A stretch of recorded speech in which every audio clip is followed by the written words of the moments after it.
It's probably important to point out that co-sleeping, we know, is biologically appropriate and evolved. Now, how it's specifically done is the big issue of debate. And there's safe ways to do it, and there are unsafe ways to do it. But we do know this, that cross-culturally, those cultures for which co-sleeping is the norm, and where associated with that is a lack of maternal smoking and a lack of drug use and or alcohol during co-sleeping, those countries all over the world have either the lowest SIDS rates on record, or the cultures aren't even aware of such a phenomenon of a supposedly healthy infant not waking up and dying during the night. It's just completely unknown in Asian and Chinese countries. In Japan, that has the norm of co-sleeping, on futons, etc., have, once again, for an industrialized society, the lowest rates measurable at all. What that's telling us is it isn't that there's an inherent danger at all to sleeping with your baby on the same surface, but there are ways that we can specifically learn as to how to reduce the risks that could be associated with it. The problem with our own culture at the moment is that all ways to reduce and minimize risks of bed sharing have been extracted from hospital brochures, and parents are not being able to know that this is their right to get that information.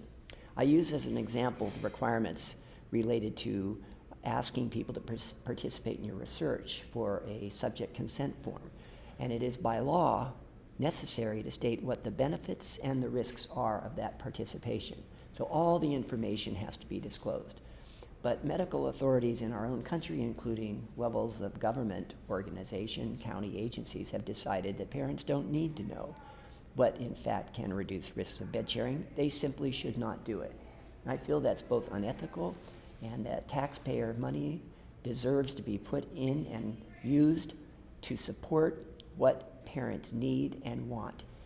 They are the only individuals and the only entity that has the right to make a decision about where their baby is going to sleep. This is an inherent civil liberty. It is a right that every baby is born with to have access to its mother's body, and it's a right by every mother and father to decide exactly in a relational context where they want their baby to sleep. It's often influenced very greatly by breastfeeding, because breastfeeding is so much easier and so easily managed by mothers in terms of her and the baby getting more sleep, and her, not having to walk down the hall and reset once the baby has fed. So one of the difficulties going on in our country is a very negative image and presentation of the bed sharing issue. An oversimplified one is being presented when it's a complex issue. Bed sharing is not a discrete little variable. Either do it or you don't, and it's all the same, and you get the same function and the same outcome. You don't. It depends very specifically on the details of how it's done. For example, a mother that smoked during her pregnancy has injured its baby's brains to arouse. That would not be the baby to be put into a bed-sharing environment.